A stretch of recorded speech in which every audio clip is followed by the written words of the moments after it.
Youth icon YV Chowdary ఈ రోజు మనతో ఉన్నారు.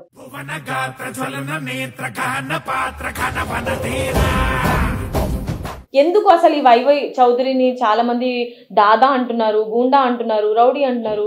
నా స్వభావం ఎదిరా బాబు అని చెప్పేసి నేను చూపిస్తున్నాను. అయినా కానీ జనాలు అట్లా అనుకుంటే ఇప్పుడు నేను పిచ్చోను అనుకోవాలా, జనాలు పిచ్చోళ్ళు అనుకోవాలా?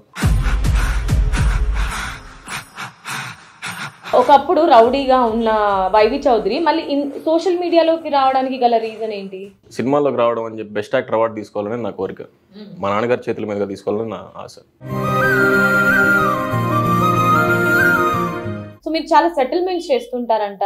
సో నేను సెటిల్మెంట్లు చేస్తున్నానా, డబ్బులు తీసుకొని చేస్తున్నానా ఏంటి అనేది. ఇప్పుడు అవతలోడు తప్పు చేస్తే కదా భయపడ్డానికి. ఇప్పుడు మీరు తప్పు చేశారా నాకని కాదు, ఎవరికైనా భయపడాల్సింది. మర్డర్ చేశారు ఎప్పుడైనా?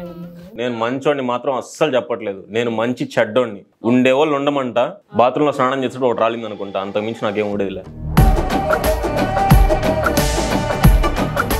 మీ లాంగ్ హెయిర్ ఏమైంది అసలు? క్యాన్సర్ పేషెంట్స్కి డొనేట్ చేశానండి. ₹1 అందించలేను రానంటే నా స్తోమత నేను అందించలేకపోతున్నాను. ఇంకో ద్వారా నేను చేసే పని నాకు హెల్ప్ అవుతుందనంటే నేను ఖచ్చితంగా చేస్తాను.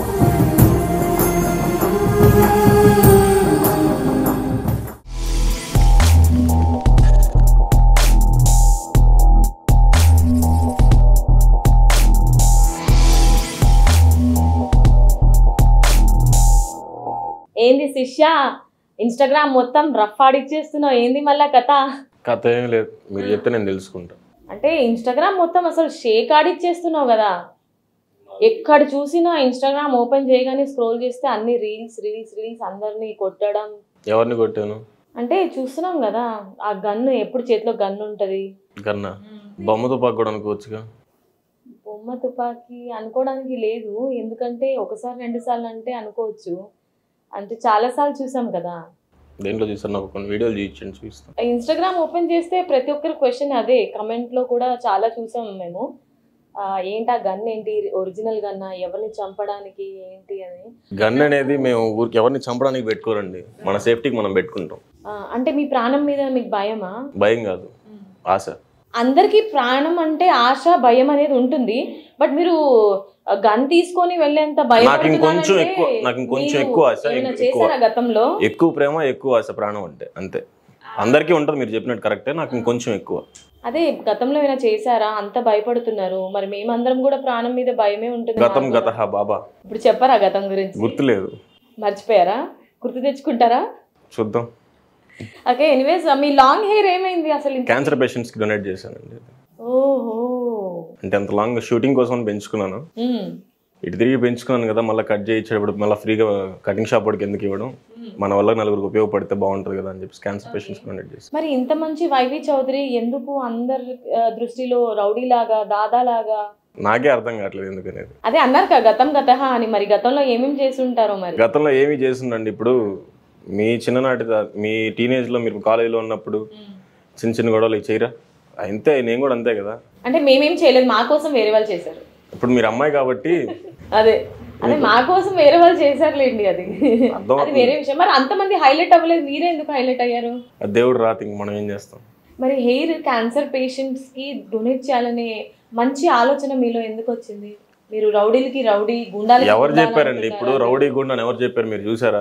లేకపోతే మీకు ఎవరైనా చెప్పారా? చూస్తున్నాం కదా ఇన్స్టాగ్రామ్. ఎక్కడ చూసారు? డైరెక్ట్ గా వచ్చి చూడండి. ఇప్పుడు ఇన్స్టాగ్రామ్ లో మీరు ఉన్నట్టే ఇన్స్టాగ్రామ్ లో అట్లా ఉంది, మీకు ఇట్లా మంచి ఇది ఉందా అని చెప్పేసి ఇప్పుడు మీరు డైరెక్ట్ కలిసి అంటున్నారు. డైరెక్ట్ చూసి మాట్లాడి అప్పుడు చెప్పండి మీరు రౌడీ అని చెప్పి. చూడకుండా మీరు ఎట్లా పోర్ట్రే చేస్తారు? అంటే ఇంటర్వ్యూ అయ్యే వరకు తెలుసుకుంటాను, మీతో కొన్ని క్వశ్చన్స్ అడిగి మీరు మంచోరా లేకపోతే రౌడీయా, గుండా అనేది నాకు కూడా తెలుస్తుంది కదా.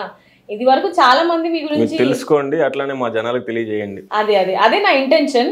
ఎందుకు అసలు ఈ వైవి చౌదరిని చాలా మంది దాదా అంటున్నారు, గూండా అంటున్నారు, రౌడీ అంటున్నారు, అసలు ఏంటి కదా అనేది నేను తెలుసుకుందాము. మీలో మంచి ఉందా, చెడు ఉందా అనేది అందరికి తెలియచేయాలనేదే నా ఇంటెన్షన్తో ఈరోజు మిమ్మల్ని ఇంటర్వ్యూకి పిలవడం జరిగింది. సో చెప్పండి, మీలో మంచి షేడ్ ఉందని విన్నాను, చెడు కాకుండా. అదే ఇందాక అడిగాను కదా, లాంగ్ హెయిర్ ఏమైంది అని అంటే క్యాన్సర్ పేషెంట్స్ కి డొనేట్ చేశారు అని. ఎందుకు అంత మంచి డెసిషన్ మీరు తీసుకున్నారు? డెసిషన్ అనేం లేదండి. ఇప్పుడు నా వల్ల నలుగురికి ఉపయోగపడుతుంది కదా. నేను దేంట్లో అయినా కానీ ఇప్పుడు ఒక రూపాయి అందించలేను అంటే నా స్తోమత నేను అందించలేకపోతున్నాను, ఇంకో ద్వారా నేను చేసే పని నాకు హెల్ప్ అవుతుందనంటే నేను ఖచ్చితంగా చేస్తాను. అట్లాగే ఆలోచించాను. కీమోథెరపీ ద్వారా క్యాన్సర్ పేషెంట్స్కి మన జుట్టుని హెయిర్ ట్రాన్స్ప్లాంటేషన్ చేసి ఉపయోగపడుతుంది అని చూశాను ఒక దగ్గర. చూసిన తర్వాత నేను అదే డెసిషన్ తీసుకొని 12 ఇంచెస్ పెంచితే ఇవ్వచ్చు, మనం డొనేట్ చేయొచ్చు. నేను 15 ఇంచెస్ పెంచి డొనేట్ చేశాను. అసలు మీరు ఒకప్పుడు అంటే మిమ్మల్ని చూసి ఎదుటి ఫ్రెండ్స్ కానివ్వండి, లేదంటే మీ తోటి క్లాస్మేట్స్ ఉంటారు కదా, చాలా భయపడే వాళ్ళు అని చెప్పి విన్నాము. అది ఎంతవరకు నిజం? భయం ఏం లేదండి. ఓకే. ఇప్పుడు అవతలోడు తప్పు చేస్తే కదా భయపడడానికి. ఇప్పుడు మీరు తప్పు చేశారా నాకని కాదు, ఎవరికైనా భయపడాల్సింది. అంటే ఒక గ్యాంగ్ ఉంటుంది, గ్యాంగ్ లో 10 మంది ఉన్నారంటే ఆ 10 మందిలో ఎవరో ఒకరు గానీ ఇద్దరు గానీ రౌడీలా బిహేవ్ చేయడం అది కామన్. బట్ అందులో మీరు చాలా ఎక్కువ హైలైట్ అయ్యారంట. దేని వల్ల? అది ఆ పాయింట్ నాకు కావాలి. ఇప్పుడు మీరే చెప్పారు ఒక గ్యాంగ్ అని చెప్పి, ఒక గ్యాంగ్ లో ఒకరు ఇద్దరు కామన్, అది నేను అంతే. మరి రౌడీగా ఉన్న వైవి చౌదరి ఒకప్పుడు, ఇప్పుడు అనట్లేదు నేను, మళ్ళీ తప్పుగా అనుకోకూడదు, ఒకప్పుడు రౌడీగా ఉన్న వైవి చౌదరి మళ్ళీ సోషల్ మీడియాలోకి రావడానికి గల రీజన్ ఏంటి? నేను రాలేదండి, మిమ్మల్ని తీసుకొచ్చారా? ఎలా? అదే ఆ జర్నీ ఎలా స్టార్ట్ అయింది? సినిమాలోకి రావడం అని చెప్పి బెస్ట్ యాక్టర్ అవార్డు తీసుకోవాలని నా కోరిక, మా నాన్నగారి చేతుల మీదుగా తీసుకోవాలని నా ఆశ. దాంతో ఇంట్లో సినిమాల్లోకి వెళ్తానంటే ఇంట్లో ఒప్పుకోలేదు. సినిమా ఇండస్ట్రీకనే కాదు, ఇంకా అది దేనికన్నా డబ్బు పలుకుబడి రెండు కావాలి. డబ్బు పెట్టలేకపోయారు, పలుకుబడి నేను పెంచుకుంటే పోయేది. ఇలా కాదురా, మంచిగా నవ్వుతూ నలుగురితో మాట్లాడాలి అని తెలుసుకున్నాను. నలుగురితో అట్లానే మూవ్ అవుతున్నాను. నేను పెంచుకొని నేను రావాలని కోరుకుంటున్నాను. అదే మరి ఎలా స్టార్ట్ చేశారు సోషల్ మీడియాలో? ఇంకా ఇంట్లో అడిగాను సినిమాల్లోకి వెళ్తాను అని చెప్పి, ఒప్పుకోలేదు. అప్పట్లో ఈ టిక్ టాక్ అనే సోషల్ మీడియా ప్లాట్ఫామ్ ఒకటి వచ్చింది. దాని ద్వారా కూడా మన టాలెంట్ అనేది నలుగురికి ఎక్స్పోజ్ అవుతుంది, తెలుస్తుంది అని చెప్పి నాకు అర్థమైంది చూసిన తర్వాత. సో నేను అదే స్టార్ట్ చేశాను. దాని తర్వాత అప్పటికే కొంచెం ఇంకా ఉంది, అట్లా స్టార్ట్ అయింది అది. అసలు మీకు మనుషులంటే ఇష్టం ఉండరంట కదా? ఎందుకు ఇష్టం ఉండదు? వాళ్ళు చేసే పనులు మంచిగా ఉంటే నాకెందుకు ఇష్టం ఉండదు? అంటే చెడ్డ పనులు చేసే వాళ్ళని మీరు, మంచి చెడు అనేది మీలో బేస్ అయి ఉంటుంది. అది ఏదైనా కానీ ఇప్పుడు మీ వేలో మీకు కరెక్ట్ అనుకున్నది మీకు మంచి, లేదు మీకు తప్పు అని అనుకున్నది మీకు చెడు. అంటే మీ ముందు ఏదైనా చెడు జరిగింది అంటే మీరు వాళ్ళని మర్డర్ చేయడానికి కూడా రెడీ అయి ఉంటారంట కదా? ఇప్పుడు నా ముందు చెడు జరుగుతుంది, అవతల కళ్ళు మూసుకొని ఉండడు కదా, వాడు రియాక్ట్ అవ్వని సిచ్యువేషన్ లో నేనైతే అవుతాను. అలా చాలా జరిగాయి కదా, మరి ఎక్కడ రియాక్ట్ అయ్యారు మీరు? అన్ని ఇప్పుడు మీకు తెలిసినాయి, అన్ని మీకు తెలియదు కదా, అన్ని తీసుకొచ్చి చెప్పలేను కదా. అండ్ కొన్ని చేసిన కూడా గుర్తు పెట్టుకోం కదా. గుర్తు పెట్టుకొని ఇట్లా చెయ్యాలి, చేస్తేనే ఇట్లా మనకి నలుగురిలో పేరు వస్తుంది అని అనుకొని చేసిన పనులు ఏవి కావు అవి. అని చేసుకున్నా కూడా ఇప్పుడు చెప్పుకునే పనులు కావు అవి. సో మనం సోషల్ మీడియా గురించి మాట్లాడుకుంటున్నాం కదా, జర్నీ టిక్ టాక్ నుంచి స్టార్ట్ చేశారన్నారు. టిక్ టాక్ లో ఎలాంటి వీడియోస్ మీరు అప్పుడు పోస్ట్ చేసేవాళ్ళు? ఒక సంవత్సరం రోజులు యాక్టింగ్ ప్రూవ్ చేసుకుందాం అని చెప్పేసి యాక్టింగ్ మీద ఈ డబ్ స్మాష్లు కానీ ఈ టైప్ ఆఫ్ వీడియోస్ చేశాను. దాని తర్వాత ఏంటంటే ఓన్ వాయిస్తో స్టార్ట్ చేశాను. తర్వాత ఓన్ వాయిస్ అనేవి క్లిక్ అయినాయి. మూవీ డైలాగ్స్ తీసుకున్నారా? లేదండి, నేను నా ఓన్ వాయిస్తో నేనే నా డైలాగ్స్ రాసుకుంటాను.